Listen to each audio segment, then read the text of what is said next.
My name is Kaushik Kumar. आज हम जानेंगे कि कंप्यूटर को कैसे ऑपरेट करते हैं। कंप्यूटर या लैपटॉप हो, दोनों में आप सेम तरीके से जो मैं बताने वाला हूँ उस तरीके से आप ऑपरेट कर सकते हैं। तो कंप्यूटर ऑपरेट करने से पहले एक चीज़ और जान लेते हैं कि कंप्यूटर होता क्या है, कंप्यूटर इसके टाइप्स कितने होते हैं, पहला कंप्यूटर कब आया था, इन सब के बारे में थोड़ा बहुत नॉलेज ले लेते हैं। उसके बाद जानेंगे कि कंप्यूटर को कैसे चलाना है, कैसे ऑपरेट करना है। तो देखिए, सबसे पहले हम जानते हैं कि कंप्यूटर होता क्या है। कंप्यूटर का जो फुल फॉर्म होता है पहले वो जान लीजिए। तो कंप्यूटर का जो फुल फॉर्म होता है वो होता है common operating machine, particularly use for trade and technical education research. कई लोग ये भी बोलते हैं कि calculate, operate, memorise, print, update, tabulate, edit, response. तो दोनों है, लेकिन जो रियल है वो ये है। इसको लोग बना के बोलते हैं कि कैलकुलेटर, ये सब कोई भी बोल सकता है, लेकिन जो रियल में है वो ये है, कॉमन ऑपरेटिंग मशीन।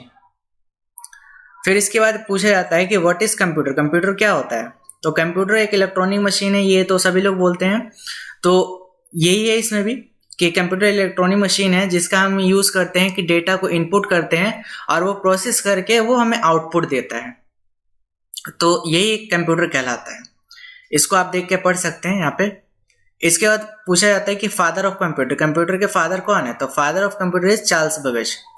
और जो फर्स्ट कंप्यूटर बना था वो बना था हमारा 1946 में, जिसका नाम था ENIAC, electronic numerical integrated and computer.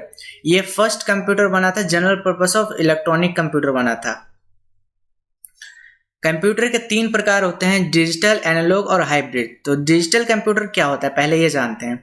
तो डिजिटल कंप्यूटर वह कंप्यूटर होता है जिसमें हम अंकों की गणना के लिए यूज किया जाता है। जिसमें अंकों की गणना, जैसे अगर आप किसी शॉप पे जाते हैं, वहां पे कोई व्यक्ति देखते हैं जो कैशियर होता है, वो क्या करता है कि आप पेमेंट करते हैं और वो आपको जो भी सामान खरीदा होता है उसके बदले वो पैसे काट के उसके बाद बाकी आपको रिटर्न करता है।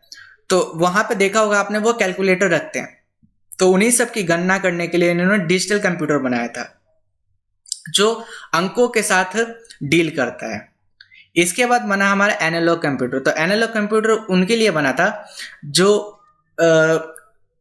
आसानी से कैलकुलेट नहीं हो सकते, जैसे प्रेशर, तापमान, लंबाई, ऊंचाई, इन सब का अगर कैलकुलेशन करना हो तो ये एनालॉग कंप्यूटर करता है। इसका ज़्यादातर यूज साइंटिस्ट लोग करते हैं। और जैसे एक और एग्जांपल है इसका, उदाहरण के लिए एक पेट्रोल पंप पे लगा एनालॉग कंप्यूटर पंप से निकले पेट्रोल की मात्रा को मापता है और लीटर में दिखाता है तथा उसके मूल्य की गणना करके स्क्रीन पर दिखाता है।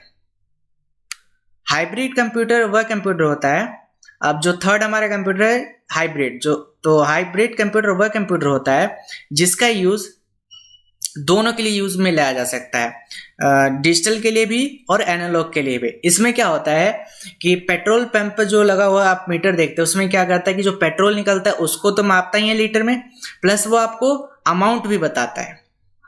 तो जो दोनों चीज का कार्य कर सकता है वो कौन सा कंप्यूटर कहलाता है, हाइब्रिड।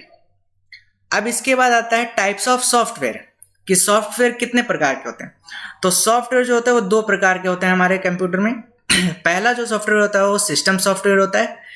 सिस्टम सॉफ्टवेयर का रिक्वायरमेंट बस इतना ही होता है कि वो कंप्यूटर को रन करने के लिए जरूरी है। अगर सिस्टम सॉफ्टवेयर नहीं होगा तो कंप्यूटर रन नहीं कर पाएगा। जैसे विंडोज हो गया, नोटपैड हो गया, वर्डपैड, पेंट, ये सारे जो हैं वो विंडोज के पार्ट हैं। अगर विंडोज में ये सारी चीजें नहीं होगी तो कभी ये कंप्यूटर चल ही नहीं पाएगा। अब इसका दूसरा जो सॉफ्टवेयर होता है उसे बोलते हैं एप्लीकेशन सॉफ्टवेयर। तो एप्लीकेशन सॉफ्टवेयर वो सॉफ्टवेयर होता है जिसका रिक्वायरमेंट आप अलग से बोल सकते हैं कि अलग से यूज करने के लिए होता है। अलग से यूज करने का मतलब जैसे MS ऑफिस हो गया, गेम्स आप डाउनलोड करके चला सकते हैं, क्रोम हो गया, जैसे ब्राउजर्स हो गए, अलग DTP सॉफ्टवेयर्स होते हैं जो अलग से आप डाउनलोड करके चलाते हैं, वो क्या होते हैं, एप्लीकेशन सॉफ्टवेयर। ठीक है।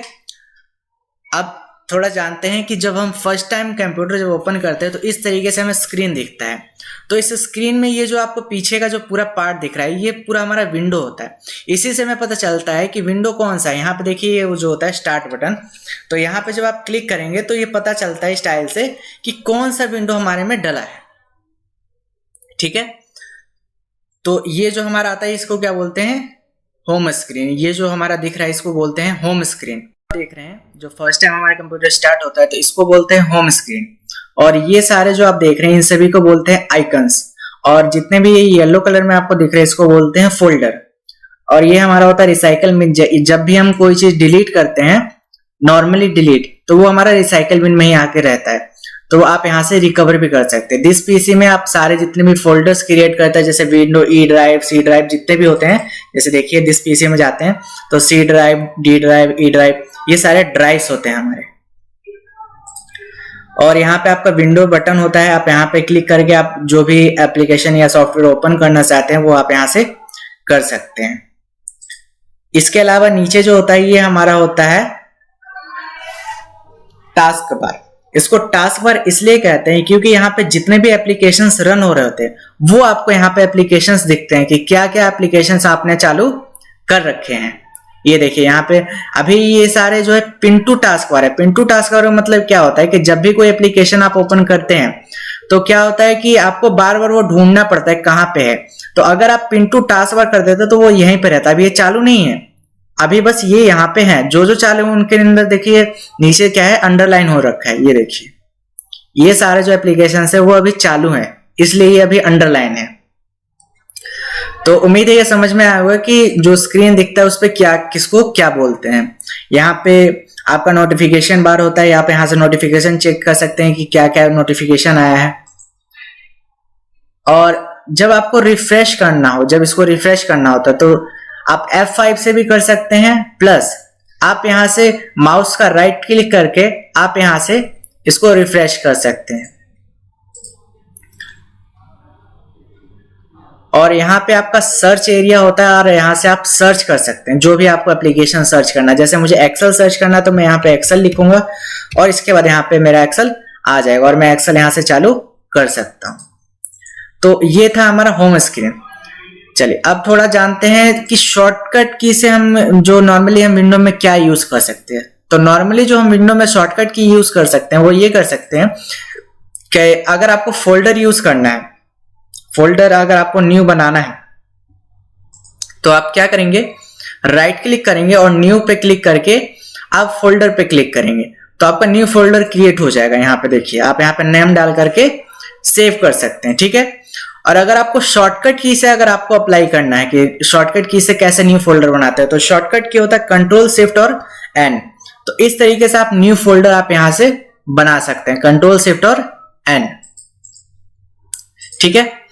अच्छा ठीक है, अब थोड़ा सा विंडो के बारे में एक और चीज जान लेते हैं कि अगर आपको कोई सॉफ्टवेयर, कोई भी एप्लीकेशन अगर आपको चलाना होता तो आप क्या करते हैं, उस एप्लीकेशन के पास जाते हैं और डबल क्लिक करके उसको चालू करते हैं। लेकिन अगर हम ये चाहते हैं कि वो सॉफ्टवेयर का हम ये चाहते हैं कि शॉर्टकट की बन जाए, जैसे हम मतलब वो शॉर्टकट की अप्लाई करें तो ऑटोमेटिकली क्या हो, वो सॉफ्टवेयर या एप्लीकेशन चालू हो जाए। तो उसके लिए हम क्या करेंगे, तो उसके लिए आपको सबसे पहले वो सॉफ्टवेयर चालू करने के लिए पहले आपको सर्च कर लेना है कहाँ पे है। सर्च करने के बाद अगर बाहर है तो ठीक है, नहीं तो फिर उसके बाद आप यहाँ पे सर्च करने के बाद यहाँ पे देखेंगे आ चुका है, राइट क्लिक करना है और इसके बाद चले जाना है आपको ओपन फाइल लोकेशन पे। इसके बाद यहाँ पे राइट क्लिक करना है और चले जाना है प्रॉपर्टीज में। और प्रॉपर्टीज में आने के बाद यहाँ पे देखिए लिखा हुआ शॉर्टकट कीज, तो यहाँ पे आप क्लिक करेंगे और यहाँ पे जो शॉर्टकट की बना देंगे, जैसे मैंने कंट्रोल शिफ्ट ई बना दिया या फिर कंट्रोल ई बना दिया, कंट्रोल ऑल्ट ई, और देन मैंने कर दिया ओके और इसको कंटिन्यू कर देना है आपको। अभी हो चुका है। अभी मुझे एक्सेल चालू करना है तो मैं कंट्रोल ऑल्ट और ई दबाऊंगा तो ऑटोमेटिकली देखिए मेरा एक्सेल चालू हो जाएगा।